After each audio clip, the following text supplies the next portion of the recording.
The boy was 3 years old when he told his mother that kings are not born the way other children are born. They stood in the checkout line at a grocery store in Memphis, Tennessee, surrounded by the ordinary sounds of an ordinary afternoon. Beeping scanners, rustling bags, the low hum of refrigerated cases. Nothing about that moment suggested it would be the beginning of something that could not be explained. On the magazine rack beside them, a National Geographic cover showed the golden mask of Tutankhamun. The boy, whose name was Elijah, pointed at it with the casual certainty of a child identifying something familiar. "That is not what they really looked like," he said. His mother, Denise Carter, barely heard him. She was searching her purse for her wallet, distracted by the small logistics of daily life. "What did you say, baby?" "The kings." Elijah's voice was calm, matter of fact. "That is not what they really looked like. They made those faces to hide what they were." Denise found her wallet and looked down at her son. He was still staring at the magazine cover, his small face serious in a way that did not quite fit his age. "What do you mean, sweetheart? What were they hiding?" Elijah turned to look at her, and something in his eyes made Denise's hand pause halfway to the conveyor belt. Something old. Something that did not belong in the face of a 3-year-old boy from Tennessee. "Their fathers were not from here," Elijah said. "Their mothers were, but their fathers came from the sky. That is why they could talk to the stars. That is why they knew things other people did not know." He paused, as if searching for words to explain something too large for his vocabulary. "They were not all the way human. Not the first ones. The human part came later, when the blood got thinner." Denise did not know, in that moment, that her son's words would lead her down a path she had never imagined walking. She did not know that researchers would eventually fill notebooks with Elijah's statements. She did not know that his descriptions would align with mysteries that had puzzled Egyptologists for more than a century. All she knew was that her son was saying things a 3-year-old should not be able to say. And the look in his eyes was the look of someone who remembered. The Carter family had no particular interest in ancient history. Denise worked as a dental hygienist at a practice in East Memphis. Her husband, Marcus, drove trucks for a regional shipping company, often gone for days at a time on long-haul routes. They lived in a modest brick house in the Hickory Hill neighborhood, with a small backyard, where Elijah liked to dig in the dirt and search for bugs. Elijah had been a normal baby. He walked at 10 months, early for most children. He spoke his first words at 13 months. By 3, he was forming complete sentences with a vocabulary that impressed his pediatrician. A bright child, certainly, but nothing in his development suggested anything out of the ordinary. The first unusual incident had occurred 6 months before the grocery store. Elijah had been playing in the backyard while Denise watched from the kitchen window. He liked to dig holes, examining the soil for worms and beetles, the typical fascinations of a small boy. But that afternoon, he stopped digging. He sat back on his heels and stared at the pile of dark earth in front of him, his small hands frozen on the plastic shovel. Denise went outside. "What are you doing, baby? Did you find something?" Elijah did not look up. "This is the wrong color," he said. "What do you mean?" "The dirt. It should be black. Really black, like the river mud." He picked up a handful of Memphis soil and let it fall through his fingers. "This is brown. Everything here is brown. It was black where I lived before." Denise felt a strange chill despite the summer heat. "Where you lived before?" Elijah finally looked at her, and his eyes held that expression she would come to know well over the following months. The expression of someone looking backward through time. "By the river," he said, "where the water made the dirt black, where we grew the food for the kings." Denise convinced herself it meant nothing. Children have imaginations. They say strange things. Perhaps Elijah had seen something on television, absorbed some phrase he did not understand. But she found herself paying closer attention after that, noticing things she might have dismissed before. The way Elijah would sometimes fall silent and stare at the sky, his small face troubled, as if he were looking for something that was not there. The way he arranged his toys in patterns, always in lines that pointed toward certain corners of his room. The way he had started drawing pictures that did not look like the typical scribbles of a 3-year-old. Triangles. Always triangles.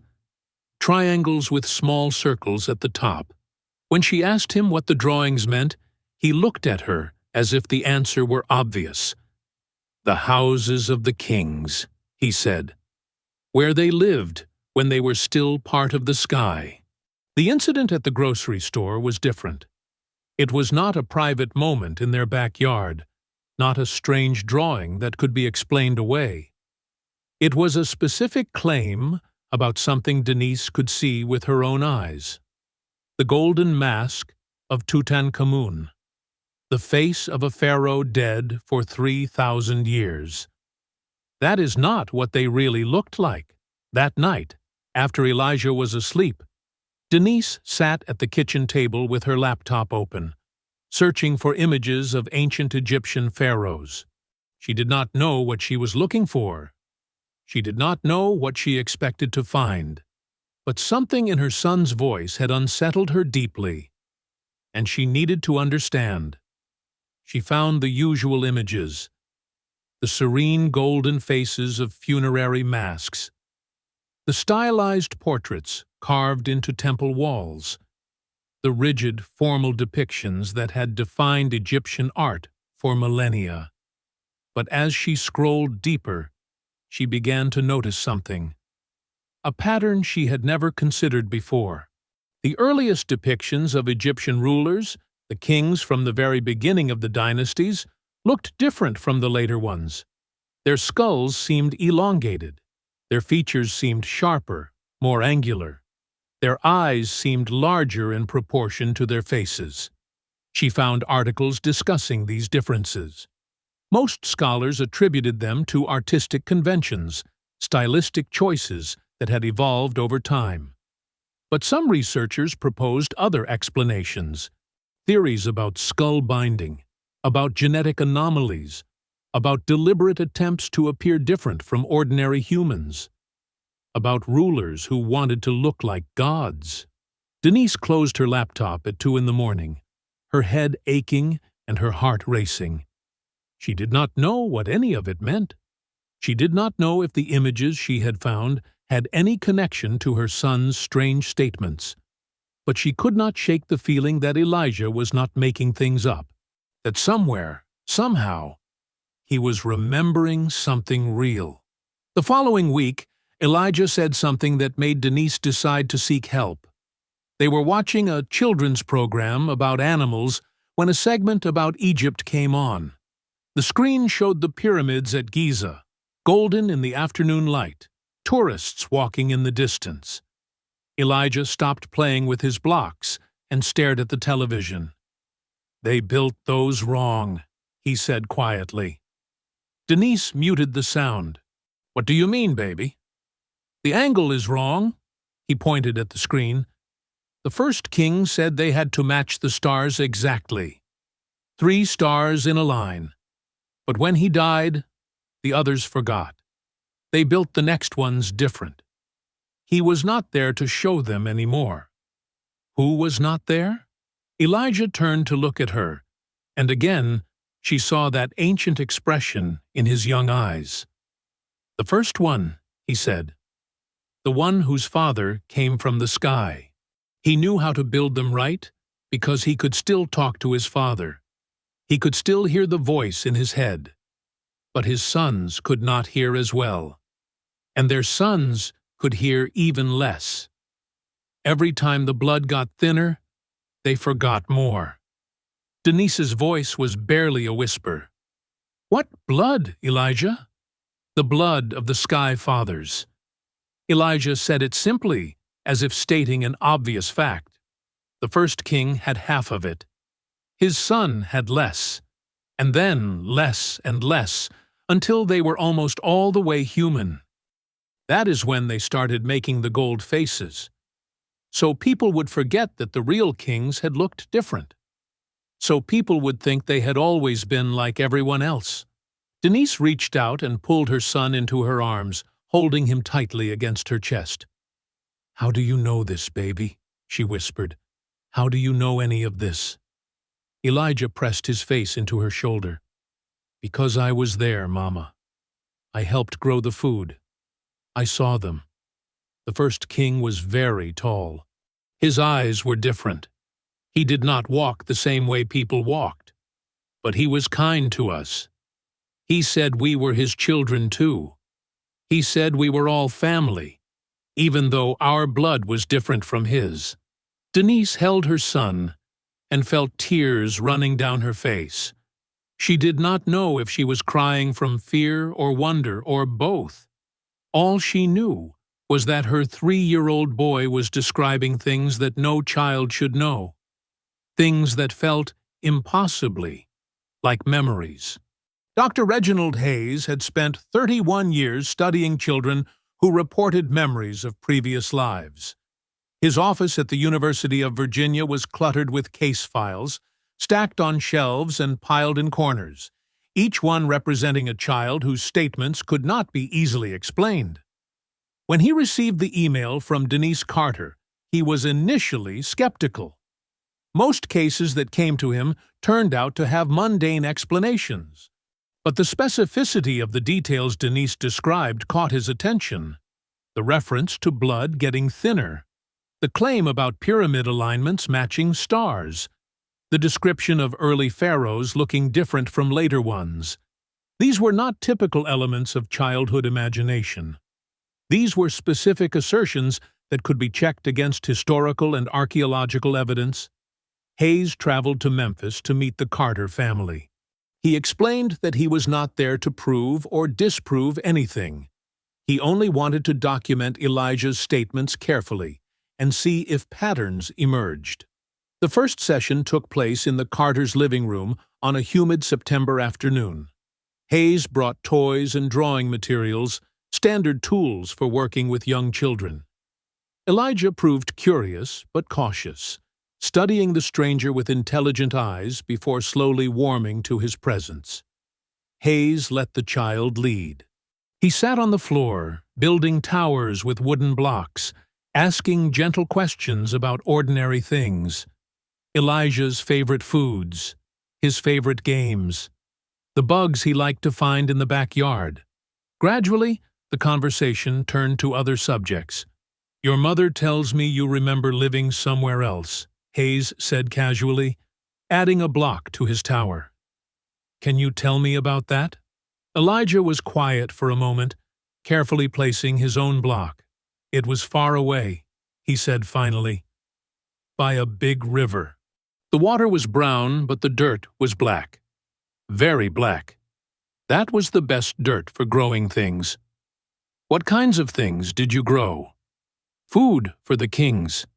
Elijah's voice was matter-of-fact. "Wheat. And other things. I do not remember the names in this language." He paused, his small forehead creasing with concentration. "We worked in the fields near the river. When the water went down, we planted. When the water came up, we waited." Hayes nodded. This description matched the agricultural cycle of ancient Egypt, where the annual flooding of the Nile deposited rich black soil that farmers cultivated during the dry season. But it was not unusual knowledge. Any child could have absorbed this from television or books. The next question was more pointed. "You said the kings looked different. Can you tell me more about that?" Elijah set down the block he was holding. His expression changed, becoming more serious. "The first ones did not look like us," he said. "They were taller. Their heads were longer." She drew a shape in the air. indicating an elongated skull. Their eyes were bigger and darker. Their skin was different, too. Lighter in some places, darker in others. Like it could not decide what color to be. "Where did they come from?" Hayes asked. Elijah pointed upward. "Their fathers came from there, from the stars. They came down a long time ago, before anyone could remember. They came to teach people things, how to build, how to count the seasons, how to talk to the sky." He lowered his hand. "And some of them had children with the women here. Those children became the first kings." Hayes kept his voice neutral, despite his quickening pulse. "Can you tell me about the first king? The very first one?" Elijah closed his eyes, and when he spoke, his voice carried a quality Hayes had heard in other children with unusual memories, a quality of distance, of reaching back through time. "He was tall," Elijah said, "taller than any man I ever saw. His head was long, like I said. His eyes were big and dark, like the sky at night. When he looked at you, you felt like he could see inside you, see everything you ever thought or did." Hayes noticed Elijah's language shift. "Ever saw. Everything you ever thought." The past tense of someone describing direct experience. "What was his name?" Hayes asked. Elijah was quiet for a long moment. When he spoke, his small voice carried weight. "We were not allowed to say it," he said. "His real name was only for the priests. For us, he was just the first one. The one who came when there was nothing and made something. He was the son of the sky and the earth." That is what the priests said. His father was from there. He pointed up. His mother was from here. What happened to him? He lived for a very long time, longer than normal people live, because of his blood. But eventually he died, like everything dies, and his son became king. But his son was not as tall. His son's head was not as long. His son could not hear the sky voices as clearly. Every time the blood got thinner, the kings became more like ordinary people. Hayes spent 3 hours with Elijah that first day.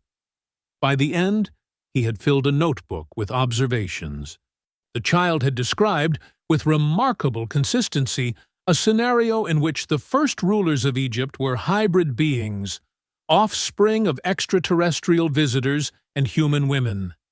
He had described a gradual dilution of this non-human bloodline over generations, resulting in rulers who progressively lost the characteristics and abilities of their divine ancestors. It was an extraordinary claim. It was also, Hayes knew, a claim that had been made by various researchers and theorists over the years, usually dismissed as fringe speculation. But Elijah was 3 years old. He had no access to fringe theories about ancient Egypt. He had no framework for understanding concepts like hybrid bloodlines or genetic dilution. And yet he was describing them with the casual certainty of someone stating remembered facts. That night, Hayes called a colleague who specialized in ancient Egyptian history. Dr. Amara Okonkwo taught at Howard University and had spent decades studying the pre-dynastic and early dynastic periods of Egyptian civilization. "Amara," Hayes said, "I need to ask you something unusual. What do we actually know about the origins of the Egyptian pharaohs? The very first ones?" Okonkwo laughed. "That is a question Egyptologists have been arguing about for 100 years. Why do you ask?" Hayes told her about Elijah. He described the child's statements about hybrid bloodlines, elongated skulls, and divine fathers from the sky. Okonkwo was quiet for a long moment. Then she said, "You know about the followers of Horus?" "Vaguely." "Refresh my memory." The ancient Egyptians believed that before the first human pharaohs, Egypt was ruled by gods. Actual gods who walked the earth. Then came the Shemsu Hor. the followers of Horus. Semi-divine beings who served as a bridge between the reign of gods and the reign of men. The Egyptian priest Manetho, who wrote a history of Egypt around 300 BCE, claimed these semi-divine rulers reigned for thousands of years before the first human dynasty. Hayes felt a chill move down his spine. Semi-divine beings. A bridge between gods and men. And the elongated skulls? He asked. That is where it gets interesting, Okonkwo said. Some of the earliest depictions of Egyptian rulers show them with distinctly elongated crania. The most famous example is the Narmer palette, which shows the king who supposedly unified Upper and Lower Egypt around 3000 BCE. His head is depicted as notably elongated. Most scholars explain this as artistic convention, but some researchers have proposed that it represents actual physical characteristics that the earliest rulers possessed and later rulers tried to emulate through skull binding. Why would later rulers want to look like the earlier ones? Because the earlier ones were considered divine, Okonkwo said, literally divine. The further back you go in Egyptian history, the more the texts insist that pharaohs were not merely human. They were gods incarnate, sons of Ra, embodiments of Horus. If the original rulers actually looked physically different, it would explain why later rulers went to such lengths to appear divine themselves. They were trying to recapture something that had been lost. Lost? How? Okonkwo paused. Diluted. That is what some of the more controversial theories suggest, that whatever made the first rulers special, whether you call it divinity or genetics or something else, it was gradually diluted over generations of intermarriage with ordinary humans. The divine bloodline became thinner and thinner until the pharaohs were essentially human, clinging to divine titles that no longer reflected physical reality. Hayes closed his eyes. A 3-year-old boy in Memphis, Tennessee, was describing exactly this process. A bloodline from the sky, growing thinner with each generation. Kings who started out as something more than human and gradually became something less. Amara, he said quietly. I have a child who is describing all of this. In his own words, in his own way, but the concepts are identical. He has never studied Egyptian history. He has never been exposed to these theories. He is 3 years old. Okonkwo was silent for a long moment. Then she said, I think I need to meet this child. Dr. Amara Okonkwo flew from Washington to Memphis 2 weeks later. She arrived carrying a collection of images and artifacts she had assembled specifically for this meeting, photographs and drawings that represented some of the most debated mysteries in Egyptology. They gathered in the Carters' living room. Elijah regarded the new stranger with the careful assessment of a child who had learned that adults sometimes wanted strange things from him. Okonkwo did not push. She sat on the floor, as Hayes had, and let Elijah approach at his own pace. She talked about ordinary things, the weather, the toy cars scattered across the carpet, the family dog sleeping in the corner. Eventually, she pulled out her first image, a photograph of the Narmer palette, the ancient artifact that depicted the legendary first pharaoh unifying Egypt. Elijah looked at it for a long moment. Then he pointed at the figure of the king. That is him, he said quietly. But it does not look right. What does not look right? His head. It is longer than that. And his eyes are wrong. They were bigger. Elijah traced his finger around the king's face on the image. They made him look too much like a person. He did not look like a person. Not all the way. Okonkwo kept her voice steady despite her racing heart. What did he look like? Elijah was quiet, his small face serious with concentration. His skin was lighter than ours, but it had colors in it, like when the sun shines through water. His eyes were very dark and very big. When he looked at you, you felt it inside your head, like he was thinking at you, not talking at you. And his head, long. Elijah held his hands apart, indicating significant elongation. Not like people heads. The priests said it was because his father was from the sky. The sky people had long heads. The first king got that from his father. Okonkwo showed Elijah a second image, a reconstruction of what archaeologists believed the earliest Egyptians looked like, based on skeletal remains from pre-dynastic burial sites. Elijah shook his head. That is not right either. That is what we looked like. The workers, the farmers, he pointed at himself. People like me. But the king was different. The king was not like us. Can you draw what the king looked like? Elijah considered this request. Then he nodded and picked up a crayon from the supplies Hayes had left on the coffee table. He drew slowly, carefully, with more precision than most 3-year-olds could manage. The figure that emerged was striking, an elongated head, almost egg-shaped, large, almond-shaped eyes that dominated the face, a narrow nose and thin lips, a long neck connecting to narrow shoulders. The proportions were not quite human. They were something else, something in between. Okonkwo stared at the drawing, her academic composure cracking for just a moment.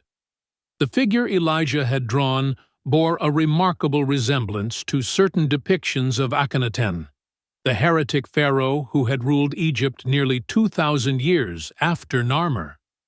Akhenaten's unusual physical appearance had puzzled scholars for decades. Some believed he suffered from a genetic disorder. Others believed the strange depictions were artistic choices. But here was a 3-year-old child drawing similar features and attributing them to the very first king of Egypt. Elijah, Okonkwo said carefully, you said the first king's father came from the sky. What happened when the first king had children of his own? They looked more like people, Elijah said simply. His son was tall, but not as tall. His son's head was long, but not as long. Every time there was a new king, they looked more and more like us. He set down his crayon and looked at Okonkwo with those ancient eyes. The blood got thinner. That is what the priests said. The sky blood got thinner, and the earth blood got stronger, until the kings were almost all the way people. And when that happened, Elijah's small face grew sad. They could not hear the sky anymore. They could not talk to the fathers. They forgot things, important things, how to build the right way, how to read the stars, how to live for a long time. He paused. They made the gold faces because they wanted to remember what the first kings looked like. But they did not really remember. They just guessed, and they guessed wrong. The sessions with Elijah continued over the following months. Each one revealed new details, new fragments of a story that was assembling itself into a coherent, if impossible, narrative. Elijah spoke about his life as a farmer in ancient Egypt. He described the black soil by the river, the back-breaking work of planting and harvesting, the taxes paid in grain to the king's collectors. He described the great house where the king lived, visible from the fields as a shimmering structure that seemed to glow in certain lights. He spoke about the first king with reverence and something like love. He was kind to us, Elijah said during one session. He did not have to be. We were just workers. But he said we were all his children. He said his Father in the sky had sent him to take care of us, to teach us things, to make our lives better. What did he teach you? How to grow more food with less water. how to count the days so we knew when the river would rise, how to build houses that did not fall down when the earth shook. Elijah paused. He knew things that nobody else knew. The priests said it was because he could still hear his father's voice, the voice from the sky. Did you ever hear the voice? Elijah shook his head. Only the king could hear it, and his sons, a little bit. But not us. We did not have the blood. The blood. Elijah returned to this concept again and again. The sky blood that made the first kings different. The dilution that occurred with each generation. The gradual transformation from something more than human to something merely human. Hayes documented all of it. His notebooks filled with Elijah's statements, organized by date and subject, cross-referenced with historical and archaeological data. The correlations were troubling. Elijah described the first king living for hundreds of years. Ancient Egyptian records claimed that the earliest pharaohs had reigns of impossible length, sometimes thousands of years. Scholars dismissed these as mythological exaggeration. Elijah described the first king's eyes, allowing him to see in the dark. Egyptian texts spoke of pharaohs with divine sight, able to perceive things hidden from ordinary humans. Elijah described the first king communicating without speaking, thinking his words directly into people's minds. Egyptian religious texts described gods communicating with pharaohs through direct mental contact, bypassing the need for spoken language. Each correlation, taken individually, could be explained away. Children absorb information from many sources. Elijah could have somehow encountered these concepts through television, through overheard conversations, through the mysterious osmosis by which knowledge spreads through a culture. But taken together, the pattern was harder to dismiss. A 3-year-old boy in Tennessee was describing a specific theory about Egyptian origins that aligned with fringe archaeological speculation and ancient mythological texts. He was describing it not as something he had learned, but as something he had seen, something he had lived. Denise Carter documented everything alongside the researchers. Her journals grew thick with observations about her son, the way he would sometimes fall silent and stare at nothing, his small face troubled by memories no one else could see, the way he drew pictures of elongated figures with large eyes, figures he called the sky children, the way he sometimes spoke words in his sleep, words that sounded like no language Denise had ever heard. One night, she woke to find Elijah standing at his bedroom window, staring up at the stars. "Mama," he said without turning around, "do you think they are still up there? The fathers?" Denise came to stand beside him, her hand resting gently on his small shoulder. "I do not know, baby. What do you think?" Elijah was quiet for a long moment. "I think some of them went away," he said finally, "back to where they came from. But I think some of them stayed. I think they are watching us, waiting to see what we do." "What do you mean?" "The first king said something to me once." Elijah's voice was soft, distant, as if he were listening to an echo across time. "He said the fathers came here to help us grow up, to teach us how to be better. But he said we had to do most of the work ourselves. He said they could show us the path, but we had to walk it." "And did we? Did we walk the path?" Elijah turned to look at her, and in the starlight his eyes seemed deeper than any child's eyes should be. "We tried," he said. "We built the great houses for the kings. We learned to read the stars. We learned to write words so they would not be forgotten. But then the sky blood got thin, and the kings forgot where they came from. They forgot they were supposed to help us. They just wanted power for themselves." He paused. I think that made the fathers sad. I think that is why some of them left. Denise pulled her son into her arms, holding him against the impossibility of his words and the weight of his memories. It is not too late, Elijah whispered against her chest. The first king said the fathers would come back someday. When we were ready. When we remembered who we were supposed to be. How do we get ready?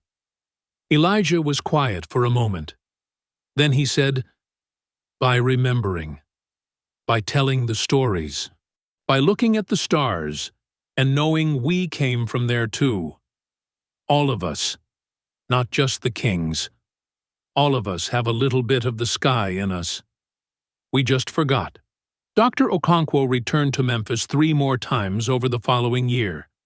Each visit produced new revelations, new details that she could not explain through conventional scholarship. During one session, she showed Elijah a photograph of the Step Pyramid at Saqqara, the oldest monumental stone structure in Egypt. Elijah studied the image for a long moment. Then he shook his head. That was built wrong, he said. Wrong how? It was supposed to be smooth, like the ones at Giza. But the king who built it could not hear the sky voice clearly anymore. His blood was too thin. So he guessed at how to do it. And he guessed wrong. Okonkwo felt a chill. The Step Pyramid was indeed an earlier, more primitive structure than the smooth-sided pyramids that came later. Most scholars believed pyramid construction had evolved from stepped structures to smooth-sided ones over time. But Elijah was suggesting the opposite, that the original design had always been smooth, and the stepped structures represented failed attempts to recreate something that had been forgotten. What were the pyramids supposed to do? Okonkwo asked. Elijah looked at her with something like surprise, as if the answer were obvious. Talk to the fathers, he said. The kings built them so they could still hear the sky voices even when their blood got thin. The shape was important. The angle was important. When everything was right, the king could go inside and hear his father speaking to him, telling him what to do, showing him things. What kinds of things? The future. Elijah's voice dropped to a whisper. The fathers could see the future. They tried to show the kings what was coming, so the kings could get ready, so they could help the people get ready. Get ready for what? Elijah was quiet for a long time. When he spoke, his voice was very small. For when the fathers come back, he said, they are going to come back. The first king promised me. He said it would be a long time, but they would come back. When we are ready. When we remember. The research continued for 2 more years. Hayes published a careful paper in an academic journal, describing Elijah's case without drawing explicit conclusions. Okonkwo incorporated some of the child's observations into her own work, framing them as interesting correlations with existing theories about early Egyptian civilization. Elijah grew, as children do. He started preschool, made friends, developed interests in baseball and video games. The memories seemed to fade as he got older. By the time he was 6, he rarely spoke about the first king or the Sky Fathers. But sometimes, Denise would catch him doing something that made her breath stop. He would build elaborate structures out of blocks, always with precise angles, always aligned in specific directions. He would draw pictures of stars arranged in patterns that looked almost like maps. He would fall silent while looking at the night sky, his young face carrying an expression far too old for his years. One evening, when Elijah was almost 7, he found his mother sitting on the back porch, looking up at the stars. He sat down beside her without speaking. They stayed that way for a while, mother and son, watching the ancient light travel across the darkness. "Mom," Elijah said finally, "do you remember all that stuff I used to say?" About the kings and the sky fathers? Denise nodded. I remember. Was any of it true? Denise was quiet for a moment, choosing her words carefully. I think, she said slowly, that you remembered something. I do not know what it was. I do not know how to explain it. But I think it was real to you. And I think some of it matched things that really happened. A long time ago, Elijah was silent, processing this. Then he said, I do not remember it as much anymore. It is like a dream that is fading. But sometimes, when I look at the stars, I feel like they are looking back at me. Like something up there knows who I am. Something that has always known. Denise put her arm around her son. Maybe something does, she said softly. Maybe something is watching all of us, waiting for us to remember where we came from. Elijah leaned against her shoulder. Do you think they will come back? The fathers? Denise looked up at the stars, at the endless darkness scattered with light, at the mysteries that humanity had been asking questions about since the very beginning. I think, she said, that if they are real, they never really left. I think they are out there somewhere, watching us figure things out for ourselves, waiting for us to grow up. And I think someday, when we are ready, we will find them again. Or they will find us. Elijah nodded slowly. The first king said something like that. He said the fathers were patient. He said they had been watching us for a very long time, and they would keep watching for as long as it took. As long as what took? Elijah turned to look at his mother, and for just a moment, something ancient flickered in his eyes. Something that remembered. As long as it took for us to remember, he said, that we are all children of the sky, that the blood is in everyone, not just the kings. It just got very thin, very quiet, but it is still there. He looked back up at the stars. They are waiting for us to hear it again. Above them, the constellations wheeled slowly through the darkness. The same stars that had shone over Egypt 5,000 years ago. The same stars that the first kings had studied, trying to communicate with fathers who had gone home to the sky. And somewhere deep inside Elijah Carter, the memory of black soil and golden pyramids, and a king whose eyes held the darkness between stars, was fading like a dream at dawn. But it was not gone. Some memories are written too deep to disappear entirely. They linger in the blood, passed down through generations, waiting for the right moment to surface again. The fathers knew this.